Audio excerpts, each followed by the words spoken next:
Assalamualaikum sama askan. Assalamualaikum samay mbokk. Assalamualaikum Sénégal. Man la Arya Basit ñu ngi tey ci le 18 février 2023. ñëwati naa tey dinaa guddaat tuuti waaye nag li tax ma gudd situation bi moo ko laaj ngeen baal ma trop. sama askan sama réew nañu sant yàlla. nañu sant yàlla bu baax a baax a baax a baax a baax li ko ñu bëri jàppee woon ni gàcce la li ko ñu bëri jàppee woon ni humiliation la li ko ñu bëri jàppee woon ni défaite la ci ñun waa Pastef ak ci Ousmane Sonko dafa daal di wëlbateeku nekk ab victoire bu rëy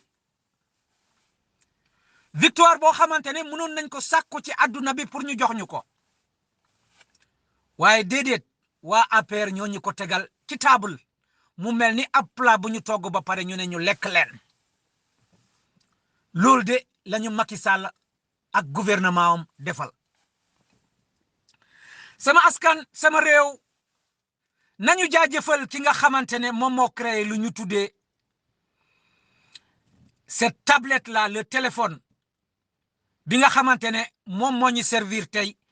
ba dara mënta rëcc doomu aadama ci ay bët ndaxte ay jéeya daa nañu am si ay at yu passé ci ay opposant te kenn du ko gis démocratie daanoon nañ ko dégg te gëm nañ ni ñun amuñu démocratie waaye moom lañu daan bàkkoo waaye la daan nëbbatu ci ginnaaw kër yi ak ci ginnaaw gouvernement bi feeñ na ci ndar kamb bëccëg ndar kamb ñëpp gis ko mooy dinañu rey nit te kenn du ko xam ba pare jiiñ ko feebar dinañu tamponné nit ci autoroute bi pousse ko ci falaise bi ba noppi ne dafa accidenté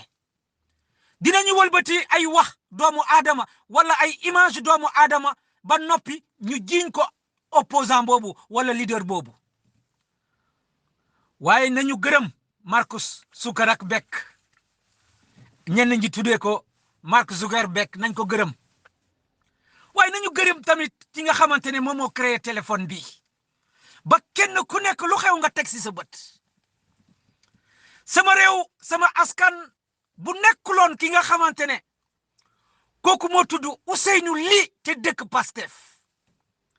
nekkoon ci biiru auto président mu déclenché live am jamono ji nga xamante ne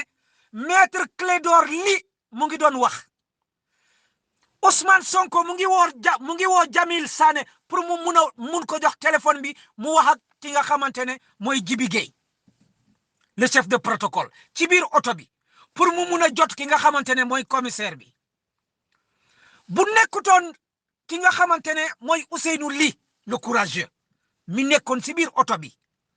di téléviser jamono ji nga xamante ne ñoom ñu ngi doon waaj a toj vitre Ousmane Sonko bu nekkutoon Ousseynou Ly mi téléviser jamono ji Ousmane Sonko di wax ni je suis en état d'arrestation wala nekkuma en état d'arrestation pourquoi ngeen di def état de zèle ngeen koy utiliser sama askan li ñu gis tey ak li ñu gis barki démbo duñ ko naroon a gis parce que le reporter de Pastef à cet instant là fay na téléphone am ba wàcc na ci kaw oto bi mooy boy bii di wax ni c'est spectaculaire ku man defal ku man na nga def jamono jooju téléphone am fay na waaye la création de cette tablette de ce téléphone de cette nouvelle technologie la police n'a même pas fait attention à cette époque-là ki nga xamante ne mooy Ousseynou Ly il était en train de prendre les messages les plus historiques qui seront les messages les plus historiques de l'histoire politique du Sénégal c'est des messages chers buñ ko doon jaay c'est des images yoo xamante ne c'est extraordinaire buñ ko doon jaay images yi resteront dans l'histoire du Sénégal pour l'éternité de ce qui a été nos gouvernements pendant très longtemps ñaawteef ba nga xamante ne suñu gouvernement yi dëkkee nañ ko depuis longtemps waaye tamit ñaawteef yi nga xamante ne ñoom suñuy force de l'ordre ñu ngi ko doon def depuis très longtemps di rey ay nit te kenn du ko yëg mais bi yoon grâce à Ousseynou Ly les caméras du monde entier et les télévisions du monde entier, de Al Jazeera à France 24, de BBC à CNN, partout dans le monde, nous avons les images là à cause de Ousseynou Ly. Quelqu'un qui n'est pas un journaliste. 5 secondes ou 30 secondes d'image, ça fait le tour du monde. Et ça a changé la vie politique de Pastef, les patriotes. Image yooyu nga xamante ne Ousseynou Ly jël na ko te mu nekk di wone li nga xamante ne mooy la dictature bi nga xamante ne tous les pays africains sont en train de vivre cette dictature. Mais derrière tout cela, ñu ngi nëbbatu ci ay mensonges tout en disant que nous avons une démocratie. Et surtout les Sénégalais. Mais ces images ont bouleversé le monde. Images yi dañu yëngal àdduna. mooy fi nga xamante ne maître Clédor Sy mu ngi wax. fi nga xamante ne Ousmane Sonko mu ngi wax ak policier yi commissaire bi di naan ko du ma jënd sama oto parce que boo leen ma bëggee yóbbu seen li ngeen am ci dispositif mun ngeen ma escorter yóbbu ma sama kër. wala dama nekk en arrestation su ma nekkee en arrestation mën naa tijji sama oto ma wàcc sinon du ma ko tijji. boobu téléphone boobu wone li nga xamante ne moom mooy ni policier yi doon waxtaan di toj oto Ousmane Sonko. adduna yëpp teg ci bët. sama réew sama askan jamono jooju ñoom ñu ngi bakku waaye si ëllëg sa partout ci biir adduna bi journal yi ci biir adduna bi bindkat yi ci biir adduna nee nañu xool leen ab opposant moo ngi nii di dem di wuyu ji tribunal buñ ko woo waaye ba muy dellu si xool leen li ko président réew moo mi def li ko jàppe depuis Arabie Saoudite Iran Turquie France Espagne Italie Amérique Angleterre partout dans le monde ñi doon bind dañoo bind wone Ousmane Sonko ak li nga xamante ne moom le président Macky Sall def démb. booba jamono jooju ñoom ci guddi soosu ñu ngi bàkku ñu ngi def seen conférence de presse di bàkku ni dóor nañ ko humilier nañ ko am nañu lu ñu amoon ci moom jël nañu doole état bi teg ci kawam te mënu ci dara. waaye yëguñu woon ni situation bi mu ngi wëlbateeku tey wëlbateeku nañu situation bi wëlbateeku na ñoom gis nañ ni tout le monde entier les a condamnés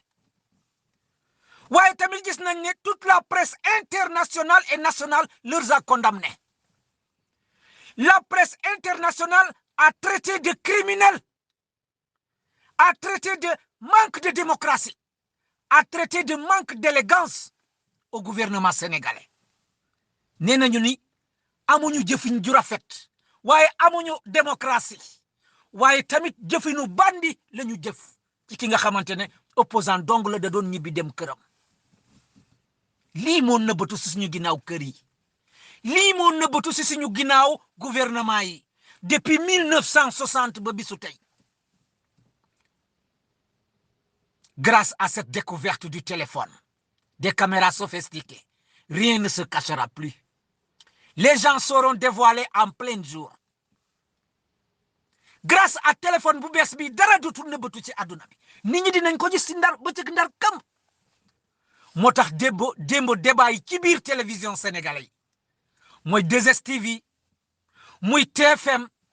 muy Walfadjri muy fépp foo xamante ne nit ñi dem nañ fa démb waa Pastef ils ont laminé les partis du pouvoir qui ont osé venir répondre à ces débats de télévision hier nuit. La situation n'arrête pas de se retourner contre eux après l'explosion bi nga xamante ne de vues sur les plateformes de l'internet. Ousmane Sonko a battu le record. 50 000 personnes l'ont regardé en direct. Aujourd'hui, on est dans les 1 million de vues en 2 jours. 1 million de vues en 2 jours. Quelle publicité! Quelle ascendance! Quelle remontada! Cependant qu'en Afrique,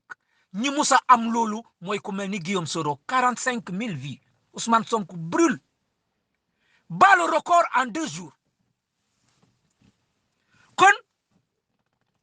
gis nga li nga xamante ne président Macky Sall defal nañu ko comme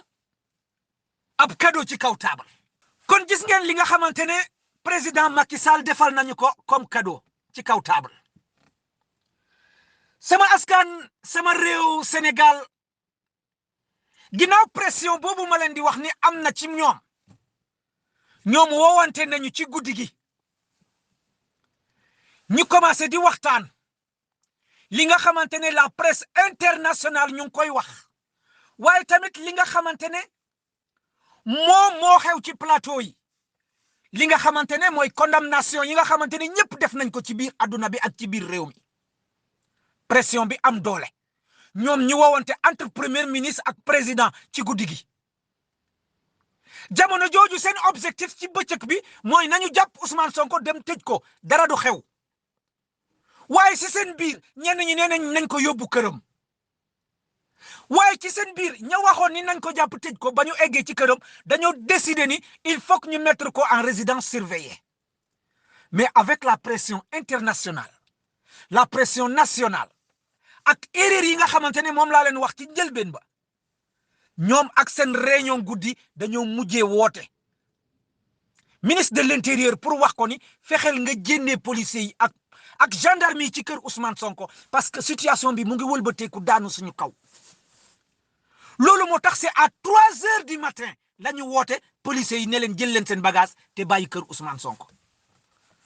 parce que booba yëg nañu ni situation bi wëlbateeku na daanu na seen kaw ndeke la ñu jël comme position la ñu jël comme plan ndeke du suñu avantage kooku yàlla moo takk ay chaîne ci ay mbaggom boo ko jéemee néewal yàlla ak ay malaaykaayam dañuy xëcc chaîne yi muy gën a dem ci kaw kon ñoom dañoo jéem a néewal Ousmane Sonko doole démb yàlla xëcc ay chaîne mu dem ci kaw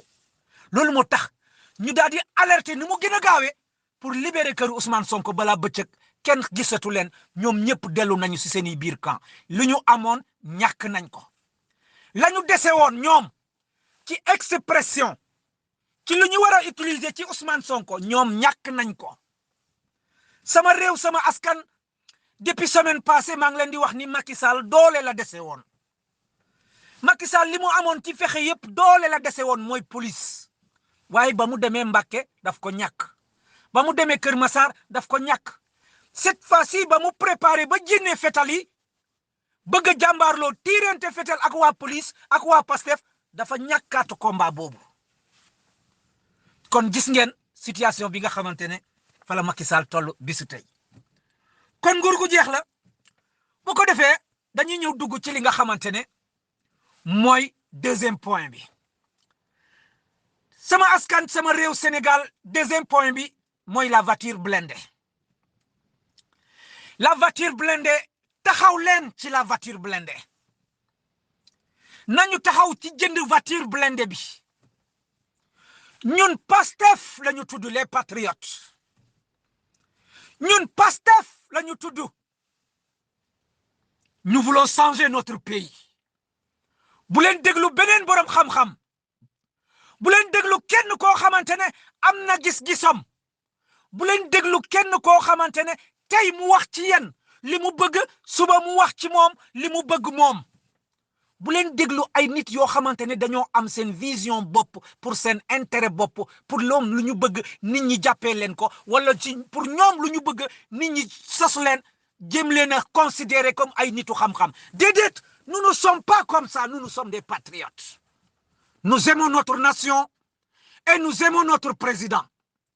on a des ambitions et on a un futur pour nos enfants et notre pays kon ku am ambition am bëgg-bëgg bëgg sa réew am sa président di séentu ab réew ci kanam mu changé ab ami gune yoo xamante ne danañu dund gu rafet loolu da nga koy préparer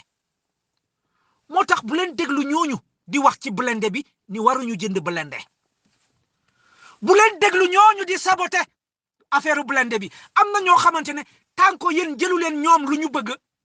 duñu musa fay daal xalaatu keneen ñoom seen xalaat rek lañu bëgg nit ñi jël lu ñuy wax boo leen di déglu chaque jour ñoom lu ñuy bëgg rek loolu la ñuy bëgg nit ñi di jël loola waaye ñun ay patriotes lañu dañoo war a protéger Ousmane Sonko démb bu fekkoon ñun ñu am blindé démb ñoom mun nañu dóor blindé bi ba verre yi yëpp yàqu mais mënuñu bënn verre yi mun nañu dóor verre yi ba lépp dajeeku mais mënuñu tijji oto bi bu ñu fekkoon démb ñu am blindé ñoom mënoon nañu yóbbu Ousmane Sonko démb waaye duñu tijji blindé bi démb xanaa beneen oto ñëw buub blindé bi yóbbu ko loolu moo tax le blindé il est très important képp ku leen di détourner ci affaire blindé bi bokkul ci yéen te seen ennemi la déglu leen ma bu baax la sécurité de Ousmane Sonko képp ku leen di détourner ci sécurité Ousmane Sonko seen ennemi la te bëggul Ousmane Sonko te bëggul askanu Sénégal ñu wax lu leer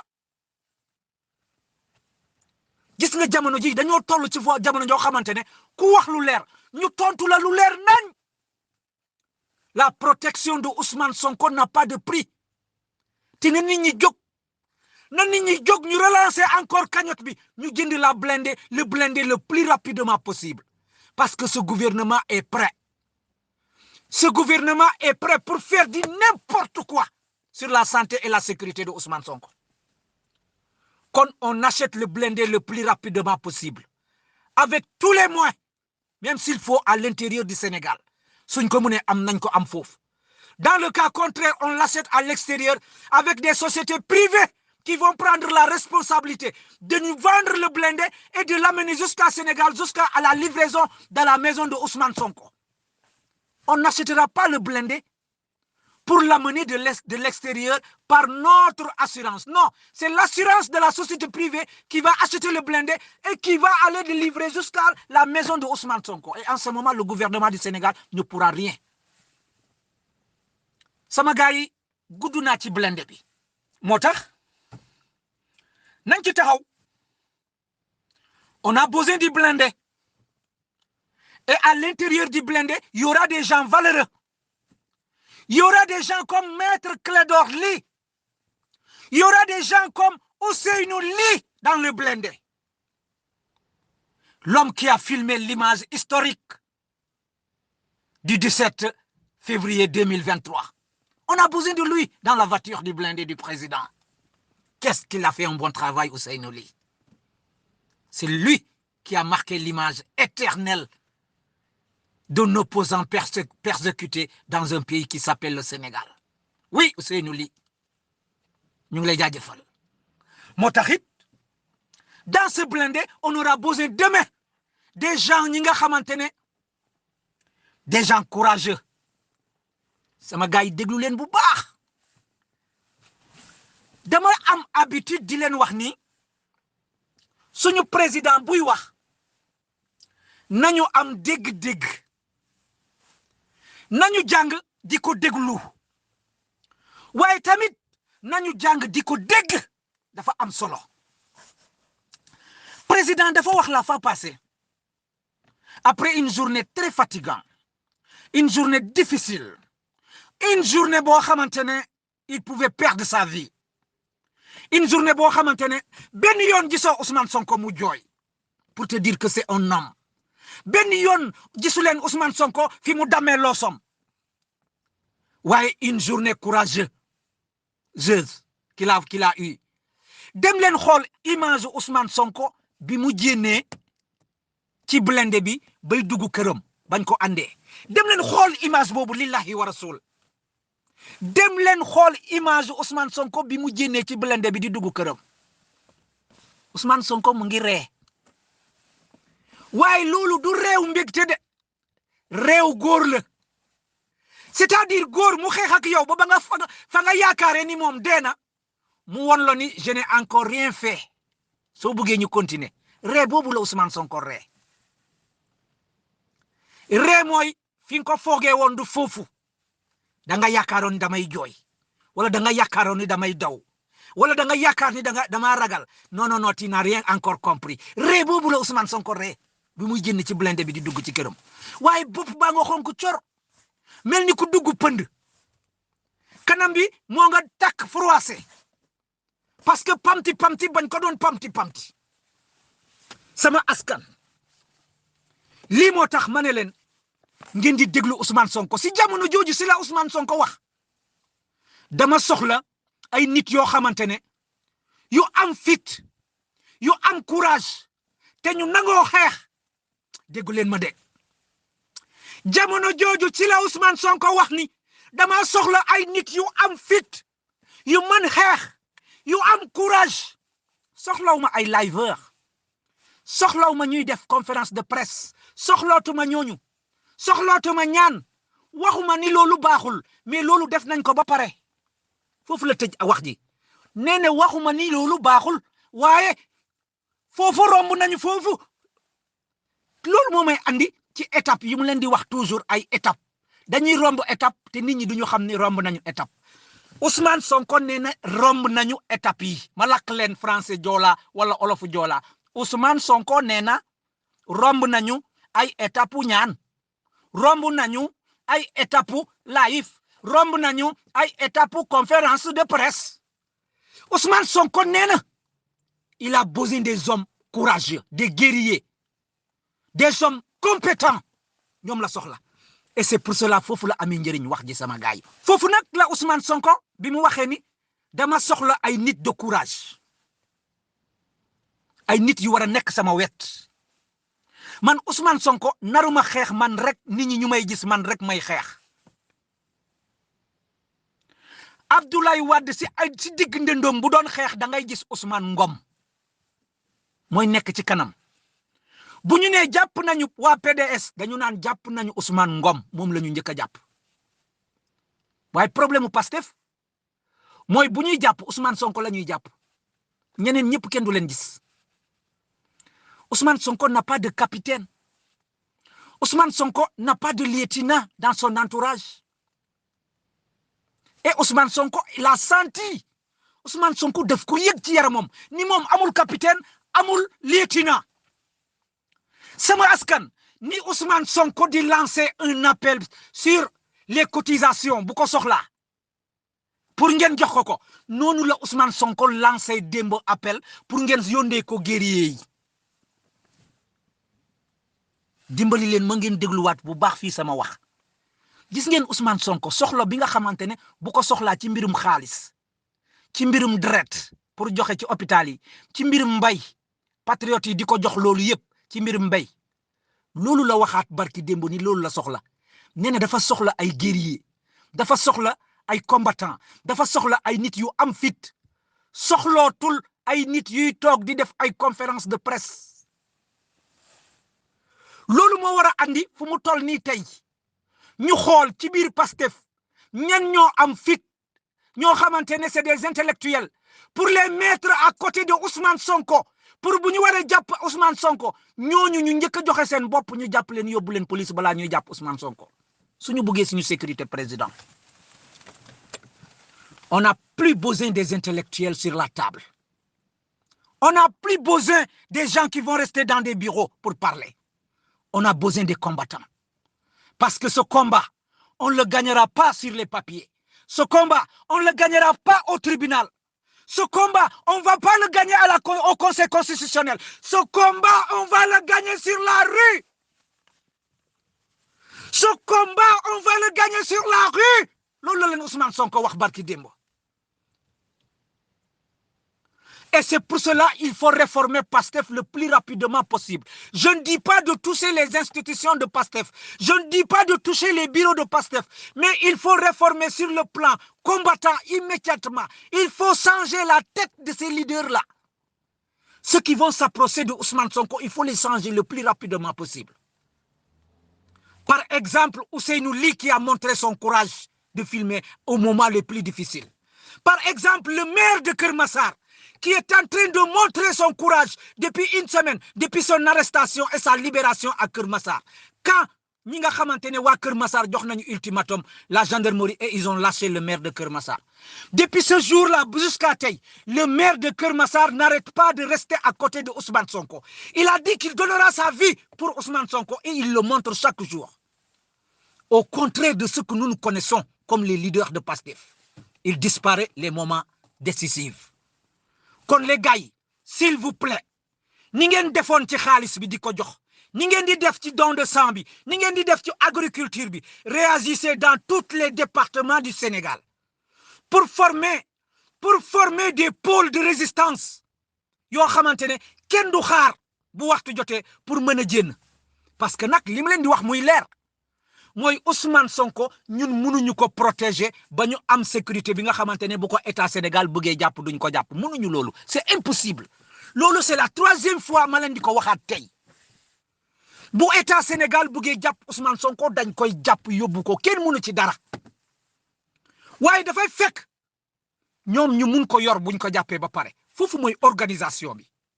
foofu le guerrier yi amee njëriñ foofu l'entourage bi amee njëriñ foofu la nit ñu am courage les gens courageux amee njëriñ parce que foofu la organisation si quartier par quartier amee njëriñ parce que buñ ko jàppee ñun ñu am ay nit yu am fit organisé wu ci quartier yi balaa bërsëk ñu bàyyi Ousmane Sonko parce que le Sénégal ne va pas aller travailler ce jour-là le lendemain matin on va bloquer toutes les rues on va bloquer toutes les rues les infrastructures ne fonctionneront pas les biens de la France seront toujours menacés comme d'habitude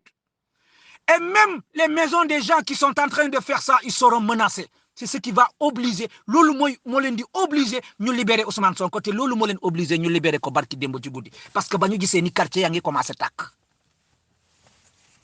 kon sama askan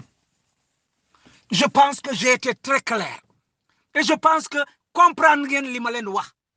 partout au Sénégal plantez mettez à la place de ces dirigeants des gens courageux et organisés et qui vont se lever spontanément automatiquement bis bu ñu laalee Ousmane Sonko na nit ñi jóg automatiquement ci quartier yi paralyser Sénégal bu dara fonctionner su dara fonctionner lu si waxtu boobu dañuy bàyyi Ousmane Sonko mais bu leen jël seen bët teg ko ci kër Ousmane Sonko wala dem pour aar Ousmane Sonko li tax ñii ñuy bàyyi Ousmane Sonko mooy ñun lu ñuy def ci biir dëkk bi bu ñu jàppee Ousmane Sonko loolu moo tax état bi mënta jàpp Ousmane Sonko ginnaaw bi ma jeexalee sama audio bi ma xamal leen ni dina am ñuy kontaan waaye dina am ñoo xamante ne duñu kontaan bu ñu déggee wax ji waaye fii la ñu toll ci suñu Sénégal amuñu naxante amuñu négocier lu ñu xalaat te dañoo xam ni lii moo baax ci suñu président ñun loolu la ñuy wax seetuñu ci diw te seetuñu ci keneen lu ñuy xool mooy suñu réew lu ñuy xool mooy suñu doom lu ñuy xool mooy suñu ëllëgu continent moom la ñuy xool waaye xooluñu ay intérêt yi nga xamante ne c'est individuel déedéet on a dépassé ça et c'est pour cela chacun d'entre nous n'a qu'à prendre sa responsabilité nous allons vers des moments très difficiles du Sénégal dont les poltrons ne seront pas présents les peureux iront se cacher derrière mais cependant que certaines de nos femmes resteront à pleurer et c'est pour cela nous tournons vers Dieu pour lui dire que c'est dans ces moments difficiles, le Seigneur, que nous avons besoin de ton miséricorde. Parce qu'on est arrivé à un moment du destin du pays qu'on appelle le Sénégal, que personne ne peut imaginer ce qui va se passer demain. Un lendemain difficile. Que nous nous couchons chaque jour le soir et en train de dormir. Mais nous ne savons pas ce qui va se passer à cet instant, l'heure prochaine qui va venir. Nous pensons avec notre détermination, avec notre sincère conviction que c'est nous qui vont gagner ce combat. À vous de jouer, Dieu. Vous êtes à la commande. kon bu ma dellu see di ko faram fàcceel ci li nga xamante ne mooy suñu kàllaama pour ñi nga xamante ne dégguñu français dama ne egg nañ ci jamono joo xamante ne ci biir réew Sénégal am na ñenn ñoo xamante ne danañu daw nëbbatu ci xeex bi nga xamante ne egg nañ ci waaye am na ñoo xamante ne dañu nekk ci li nga xamante ne mooy jooy mooy ñenn ñi si suñu yaay yi parce que ay jigéen lañu waaye tamit toll nañ ci ay guddi yoo xamante ne danañu xëy ba ngoon di dem di tëdd ji waaye xamuñu ci waxtu bu ciy topp lan mooy xew waaye dinañ nekk ci Sénégal dañoo nekk ci Sénégal boo xamante ne lu ne mën na cee xew waaye kenn rek lañ ci yaakaar kooku mooy kan mooy suñu borom si jamono yu mel nii ci la ñuy tourner amatuñu beneen yaakaar ginnaaw ba ñu jëfee li nga xamante ne moom la ñu war a def ba pare dañuy tourner daal di koy ne yow yaa ñu sàkk yow yàlla waaye jamono ji ñu toll defal li nga xamante ne moom la ñu yaakaar ni moom moo gën ci réew mi waaye tamit ñun ñu taxaw taxawaay boo xamante ne ci suñu taxawaay boobu dañoo gëm ni ñun ci xeex boobu ñun ñooy gañe parce que ci xeex boobu suñuy doom lañ ci séentu suñu réew lañ ci séentu waaye tamit ci xeex boobu ci ëllëg bu rafet ci Sénégal moom lañ ci séentu lii la ñu amoon pour andil leen ci suba si tey ñu leen di wax incha allah ba jëmu jamono dinañu ñëwaat à chaque instant bi nga xamante ne situation bi changé na pour won leen wax ni suñu réew mii fu mu jëm ak suñu taxawaay li mu war a doon ma leen di wax ni ciao ba beneen yoon man la Arya Ba Sy depuis si dëkk bi ñu naan Angleterre incha allah di xulli sama réew bëgg ko ba beneen yoon